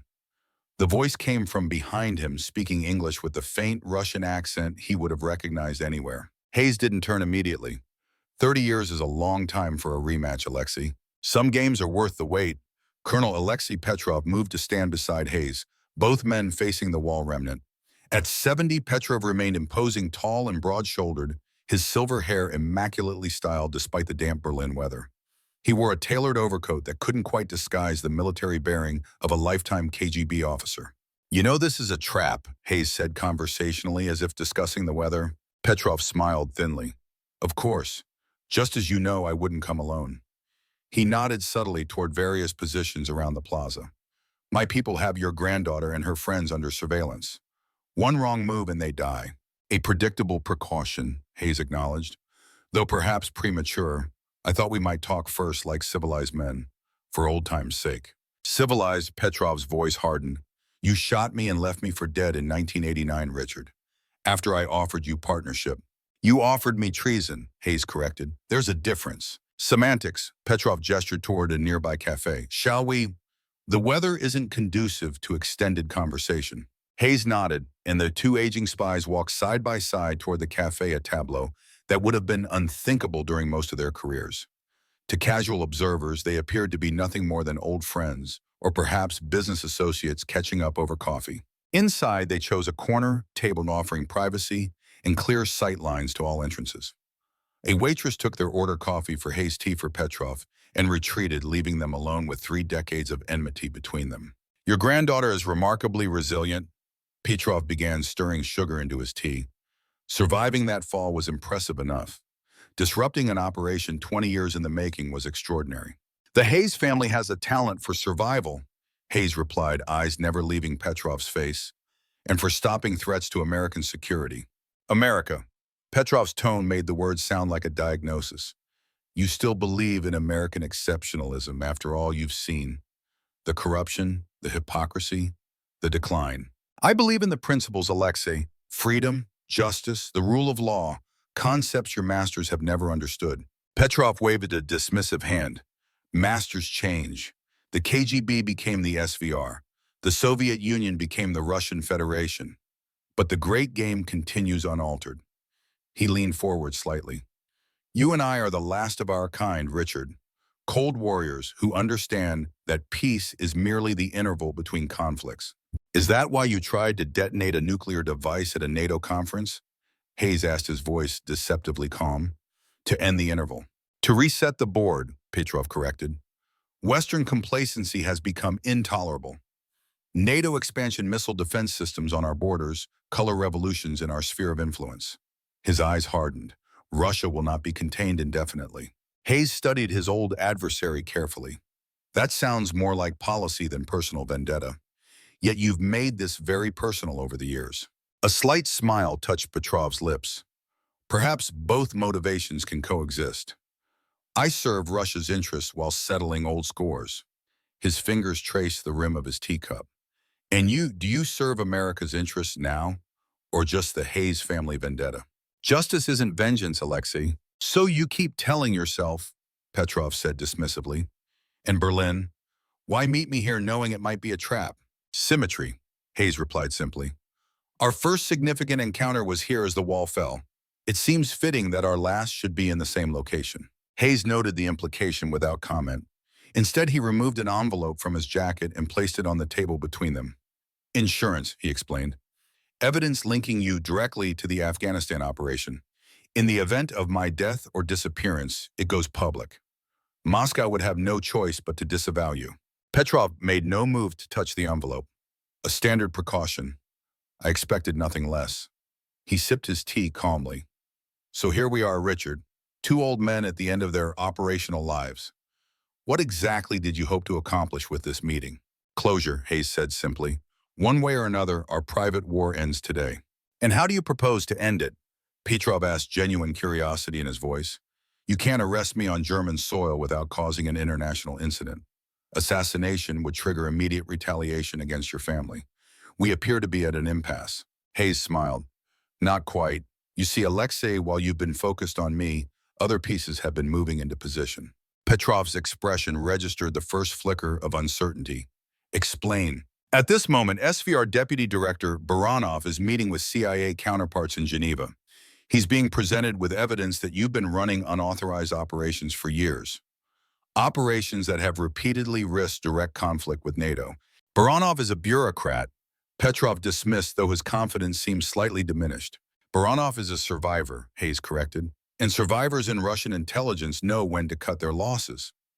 Moscow is already distancing itself from the Afghanistan operation. Once Baranov sees our evidence, you'll be officially radioactive. Evidence can be denied, Petrov countered. My record includes 3 unauthorized assassination attempts on American soil, Hayes interrupted, documented and ready for release to international media. Even Putin has limits to what he'll tolerate, especially when exposure becomes inevitable. For the first time, genuine concern showed in Petrov's eyes. You're bluffing. Hayes removed his phone and placed it on the table screen, displaying a live video feed. The Geneva meeting already in progress. No bluff. By this time tomorrow, you will be a non-person in Moscow. No resources, no protection, no allies. Just a liability to be eliminated. Petrov stared at the screen, his face hardening. If I'm to be sacrificed, I'll ensure you don't survive to witness it. His hand moved subtly, a signal to his unseen operatives. I wouldn't, Hayes advised calmly. Look again. The video feed on the phone switched into multiple surveillance angles around the plaza. Petrov's operatives were visible in each frame, and so were the Special Forces operators, who now held them at gunpoint, having approached silently during their conversation. Your surveillance team has been compromised, Hayes explained. As we've been talking, a joint German-American counterterrorism unit has secured the entire area. You have no play left, Alexei. Petrov's expression flickered between rage and something approaching respect. You orchestrated all this, the anniversary visit, the meeting, the Geneva confrontation. Sometimes the best trap is the one the target sees clearly, but still can't avoid, Hayes replied. You taught me that, ironically enough. Moscow, 1982. A ghost of a smile touched Petrov's lips. The Rabinovich extraction. I wondered if you'd recognize my handiwork. I learned from it, Hayes acknowledged, as I've learned from every encounter with you over the decades. Petrov sat back, a man recognizing checkmate, but his eyes suddenly narrowed. You've miscalculated, old friend. He reached inside his coat. Hayes tensed, but Petrov withdrew only a small remote control. Did you think I wouldn't have contingencies, that I would walk into your trap without insurance of my own? Before Hayes could respond, the cafe's lights flickered, then died. Emergency systems activated, casting the room in dim red illumination. A citywide power surge, Petrov explained calmly. Nothing serious, except that it's also triggered a communications blackout. Your team's outside, they can't communicate. Neither can your German friends. His smile was predatory. We now have approximately 3 minutes before backup systems engage. Hayes remained outwardly calm, but his mind raced through options. Without warning, the cafe's rear door burst open. 2 armed men entered, weapons raised. Time to go, Colonel, one said in Russian accented English. Petrov rose smoothly. I'll be taking that evidence now, Richard. A sudden crash of breaking glass from the front window sent everyone diving for cover. Through the shattered opening rolled a smoke grenade, instantly filling the cafe with thick, disorienting fog. Gunfire erupted, sharp cracks punctuating the confusion. Hayes felt someone grab his arm, pulling him down behind an overturned table. Stay down, Grandpa, Alex's voice hissed in his ear. You're supposed to be in Overwatch, Hayes replied, drawing his own weapon. Plans change when the enemy springs a trap inside your trap, Alex said. He could hear the grim smile in her voice. Chen's team is engaging the Russians outside. Farid has the east exit covered. Petrov, still here, he won't escape. The smoke began to clear, revealing 2 bodies on the floor, Petrov's men. Of the Russian himself, there was no sign. Rear exit, Alex said, already moving. They pushed through the kitchen, past frightened staff, and into an alley behind the cafe. A figure was disappearing round the far corner. Petrov, Hayes called. It's over. The Russian colonel paused, then turned slowly. He held a pistol in one hand, the envelope of evidence in the other. Not quite, Richard. One last play. A black sedan screeched into the alley, blocking the far end. Simultaneously, Farid appeared at the near end, rifle raised. Petrov was boxed in. Surrender, Colonel, Alex called, her own weapon trained on the Russian's chest. There's nowhere to go. Petrov studied them for a long moment, then smiled sadly. The game truly is ending, isn't it? Our kind becoming extinct. Without warning, he raised his pistol, not toward Hayes or Alex, but to his own temple. No, Hayes shouted, lunging forward. The gunshot echoed through the narrow alley. Petrov crumpled to the ground as Hayes reached him, blood pooling beneath his head. The Russian's eyes fluttered, still conscious despite the grievous wound. Always one step ahead. Richard, he whispered, blood bubbling at his lips. But this last move is mine. He pressed something into Hayes's hand, a small blood-stained flash drive. Truth for truth, Petrov murmured. The real snowstorm files, all of it. His eyes focused one last time. The game never ends. Only the players change. Then Colonel Alexei Petrov, last of the old-school KGB masters, slipped away. 3 decades of covert warfare ended not with government sanction or official arrest, but with a final defiant act of a spy who preferred death to capture. Hayes stood slowly, the bloody flash drive clutched in his hand. He chose his own way out, he said quietly, as he always did. Alex approached, holstering her weapon. Is it over? This chapter is, Hayes replied, looking at the flash drive. But Petrov's right about one thing: the game never truly ends. Sirens wailed in the distance as Berlin authorities responded to the gunfire. Chen appeared at the alley entrance, breathing hard. Area secure. We need to move before German police establish a cordon. As they retreated through prearranged escape routes, Hayes' satellite phone buzzed. The Geneva meeting was concluding their evidence against Petrov had been accepted. The Russian government was already preparing a statement disavowing all knowledge of Operation Snowstorm and the rogue actions of a retired former officer. Hayes and Alex split from the others, walking calmly through the gathering crowd of onlookers as emergency vehicles arrived at the cafe. They blended perfectly into the masses of tourists and Berliners, just another grandfather and granddaughter visiting the historic city. What was on the flash drive Petrov gave you? Alex asked when they were safely away. I don't know yet, Hayes replied. But if it's what he claimed, the complete snowstorm files, it's more valuable than anything we've recovered so far. Names, operations, assets still in place. Can we trust it? Hayes considered the question carefully. Petrov was many things: a killer, a manipulator, a betrayer of trust. But in his own twisted way, he respected the rules of the game. This might be his final move, but I doubt it's a deception. So Operation Cold Justice continues, Alex said. It wasn't a question.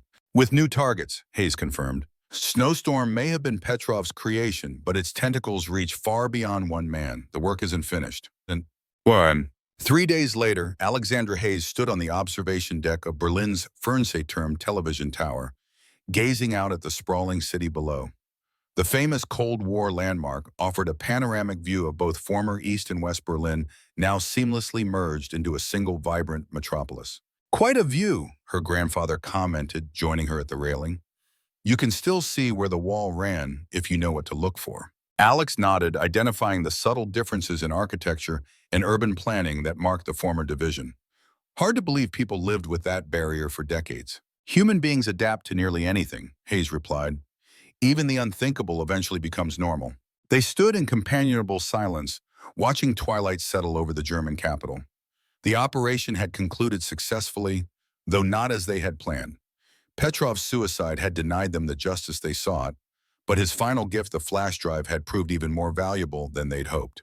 The data analysis team has finished their preliminary review, Hayes said, breaking the silence. Petrov wasn't exaggerating. The files contain complete documentation of snowstorm operations from 1975 to the present day. 42 additional sleeper agents identified across NATO and allied intelligence services. 23 still active. Was it worth it? Alex asked suddenly. The decades-long hunt for Petrov and his agents. The personal cost. Hayes considered the question carefully. National security isn't measured in simple profit and loss terms, Alex. But if you're asking whether I have regrets, he paused, gathering his thoughts. I regret that men like Petrov and I spent our lives in opposition rather than cooperation. I regret the collateral damage that such conflicts inevitably cause. But I don't regret standing firm against threats to the principles I believe in. Alex nodded, understanding the nuanced response of a man who had lived through enough history to see beyond black and white certainties. What happens now? She asked. With the evidence, with everything, the sleeper agents will be quietly neutralized, some arrested, others turned depending on their situation. The evidence we gathered will be carefully managed, some released to ensure accountability, some withheld to prevent unnecessary escalation of tensions. And us, Alex pressed. What's our next mission? Hayes smiled at his granddaughter's assumption that their partnership would continue. For me, retirement. For real this time. 30 years of chasing Petrov is enough for one lifetime. And for me, Alex asked, though she suspected she already knew the answer. For you, Hayes said, turning to face her fully, a choice. Return to the Rangers once your recovery is complete, or join a specialized task force being formed to address emerging transnational threats. Chen has already signed on, Fareed too, in an advisory capacity. What kind of task force? Alex's interest was piqued despite her determination to return to her Ranger unit. One that will operate in the spaces between traditional military and intelligence jurisdictions, Hayes explained, where threats like snowstorm can grow undetected. Small teams, maximum autonomy, direct action when necessary. And who runs this task force? Officially, a joint committee of Pentagon and intelligence community representatives. Hayes' smile turned sly. Unofficially, someone who understands the unique challenges of modern asymmetric warfare. Someone with proven field experience and leadership qualities. Understanding dawned on Alex's face. You want me to lead it? I recommended you, Hayes corrected. The final decision came from higher up. Apparently surviving an 8,000-foot fall without a parachute and then single-handedly preventing nuclear terrorism tends to impress the brass. Alex turned back to the view, processing the unexpected offer. Leadership of a specialized task force would mean leaving the Rangers, the unit that had defined her military identity, but it would also mean continuing the work that now seemed more vital than ever, protecting American security against evolving threats that didn't fit neatly into traditional categories. I'll need time to think about it, she said finally. Hayes nodded, unsurprised. Take all the time you need. The position will wait. He placed a hand on her shoulder.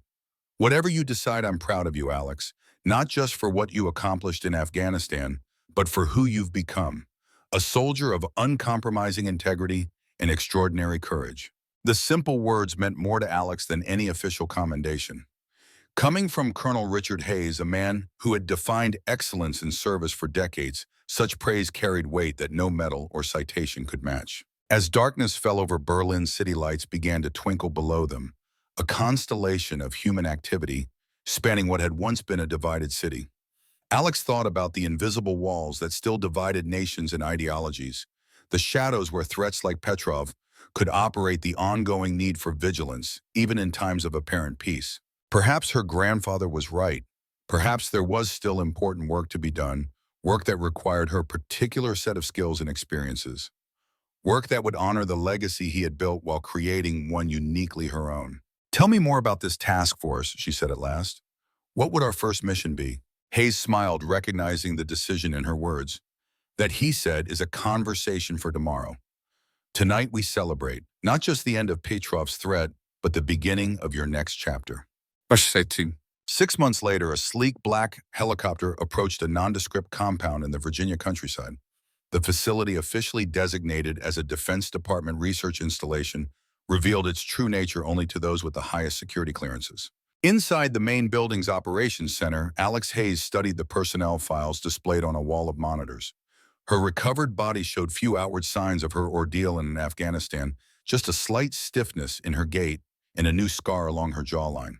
The inner changes were less visible but more profound, an enhanced appreciation for life's fragility, a deeper understanding of geopolitical complexities, and an unshakable confidence born from surviving what should have been unsurvivable. "Team selections finalized," Mike Chen asked, entering with a tablet in hand. Alex nodded. "First operational unit deploys next week. Reconnaissance only establishing baseline intelligence on the target network." And Fareed? "Consulting on cultural and regional specifics. His knowledge of cross-border tribal dynamics is irreplaceable." Alex turned from the monitors. "Any word from the old man?" Chen smiled. "Still claiming to be retired, but my sources say he's been spotted at Langley 3 times this month. Once a spook, always a spook." "Some habits die hard," Alex agreed, "especially for someone who spent 40 years in the game."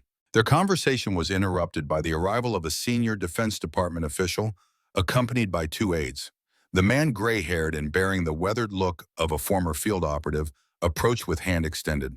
"Director Hayes," he greeted her formally. "The Secretary sends his regards and requests a preliminary briefing on Operation Phantom Gate." "Of course, sir," Alex replied, leading him toward the secure conference room. "We've made significant progress identifying the network structure and key personnel." As they walked, Chen handed her a tablet with the latest intelligence. "The Phantom Gate operation has confirmed our worst suspicions," he said quietly. "The digital intrusion system we discovered in NATO's command infrastructure goes deeper than we thought. Looks like Petrov's final gift is still paying dividends." Alex nodded grimly. "The code signatures match the protocols from the original Snowstorm files. Someone has digitized Petrov's old playbook." "Russian intelligence?" "Possibly, but there are anomalies that suggest a third party might be involved." She paused, studying the data.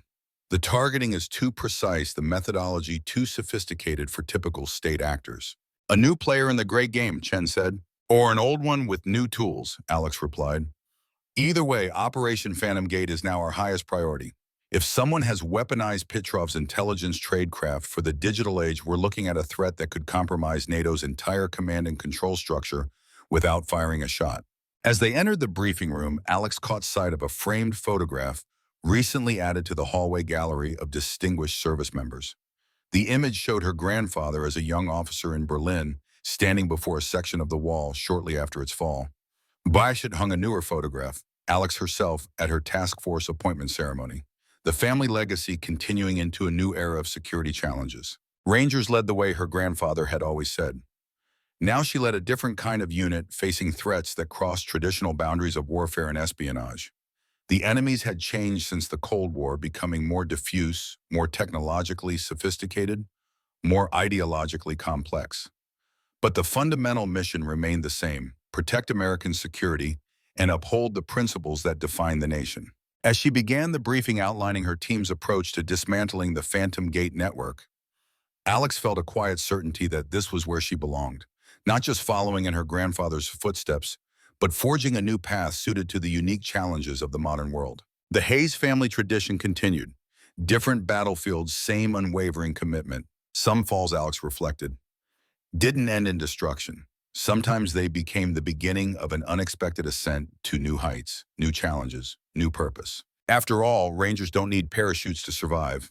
They just need the will to get back up no matter how hard they hit the ground. And Alexandra Hayes had never been one to stay down.